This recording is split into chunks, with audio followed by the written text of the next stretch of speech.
Hello hi friends, ಹೇಗಿದ್ದೀರಾ? ಚೆನ್ನಾಗಿದ್ದೀರಾ ಅಂದ್ಕೊತೀನಿ. ನಾನು ಕೂಡ ಚೆನ್ನಾಗಿದ್ದೀನಿ. Welcome to Shyamala Bheemaraj YouTube channel. ಇವತ್ತಿನ ರೆಸಿಪಿ ಬಂದುಬಿಟ್ಟು ಹೀರೆಕಾಯಿ ಹಸಿಮೆಣ್ಸಿಕಾಯಿ ಚಟ್ನಿ ಮಾಡ್ಕೊತಾ ಇದ್ದೀನಿ. ಯಾವ ಥರ ಮಾಡ್ಕೊತೀನಿ ನೋಡ್ಕೊಳ್ಳೋಣ ಬನ್ನಿ. ಹೀರೆಕಾಯಿ ಅಂದರೆ ಹೀರೆಕಾಯಿ ಹಾಕಿಬಿಟ್ಟು ಮಾಡಲ್ಲ. ಹೀರೆಕಾಯಿದು ಸಿಪ್ಪೆ ನಾರಿನ ಅಂಶ ಏನಿರುತ್ತಲ್ವ ಅದನ್ನ ತೆಗೆದುಬಿಟ್ಟು ಚಟ್ನಿ ಮಾಡ್ಕೊತೀನಿ. ತುಂಬಾ ಸಿಂಪಲ್, ಸಖತ್ ಟೇಸ್ಟಿಯಾಗಿರುತ್ತೆ. ಯಾವ ಥರ ಮಾಡ್ಕೊತೀನಿ ನೋಡ್ಕೊಳ್ಳೋಣ ಬನ್ನಿ. ಸೂಪರ್ ಟೇಸ್ಟಿಯಾಗಿರುವಂಥ ಹೀರೆಕಾಯಿ ಸಿಪ್ಪೆ ಚಟ್ನಿ.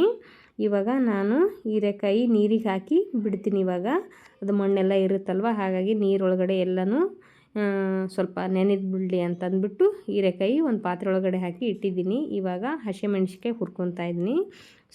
ಸ್ವಲ್ಪ ಎಣ್ಣೆ ಹಾಕಿಬಿಟ್ಟು ಚೆನ್ನಾಗಿ ಹುರ್ಕೋಬೇಕು ಹಸಿಮೆಣ್ಸಿನ್ಕಾಯಿ.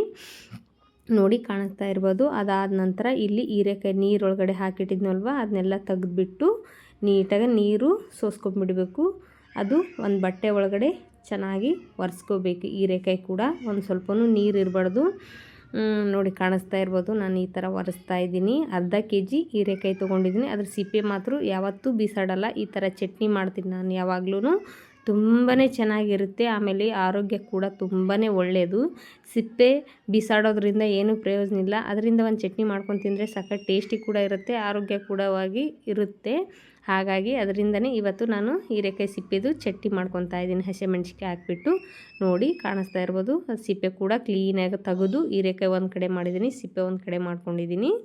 ಇವಾಗ ಹಸಿಮೆಣ್ಸಿಕಾಯಿ ಹುರಿದಿದ್ನಲ್ವ, ಇದು ಹೀರೆಕಾಯಿ ಸಿಪ್ಪೆ ಕೂಡ ಹಾಕಿ ಸ್ವಲ್ಪ ಎಣ್ಣೆ ಹಾಕಿಬಿಟ್ಟು ಇದನ್ನು ಕೂಡ ಹುರ್ಕೊತೀನಿ ಚೆನ್ನಾಗಿ.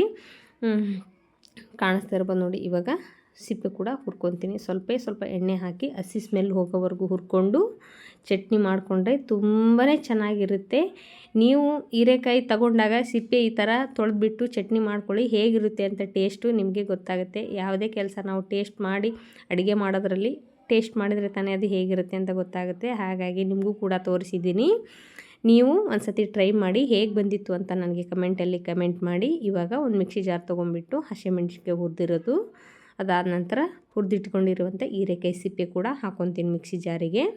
ಅದಾದ ನಂತರ ಇವಾಗ ಬೆಳ್ಳುಳ್ಳಿ ಕೂಡ ಹಾಕ್ಕೊತೀನಿ, ಕೊತ್ತಂಬರಿ ಸೊಪ್ಪು, ಜೀರಿಗೆ ಕೂಡ ಹಾಕಿ ಒಂದು ರೌಂಡ್ ಮಿಕ್ಸಿ ಮಾಡಿಕೊಂಡ್ರೆ ತುಂಬಾ ಸಿಂಪಲ್ಲಾಗಿರುವಂಥ ಹೀರೆಕಾಯಿ ಹಸಿಮೆಣ್ಸಿಕಾಯಿ ಚಟ್ನಿ ರೆಡಿ ಆಗುತ್ತೆ. ನಾನಿದು ಜೋಳದ ರೊಟ್ಟಿಗೆ ಮಾಡ್ಕೊಂಡಿದ್ದೆ. ಉಪ್ಪು ಕೂಡ ಹಾಕ್ಕೊತಾ ಇದ್ದೀನಿ. ಜೋಳದ ರೊಟ್ಟಿಗೆ ನಂತರ ಚಪಾತಿಗೆ ತುಂಬಾ ಚೆನ್ನಾಗಿರುತ್ತೆ.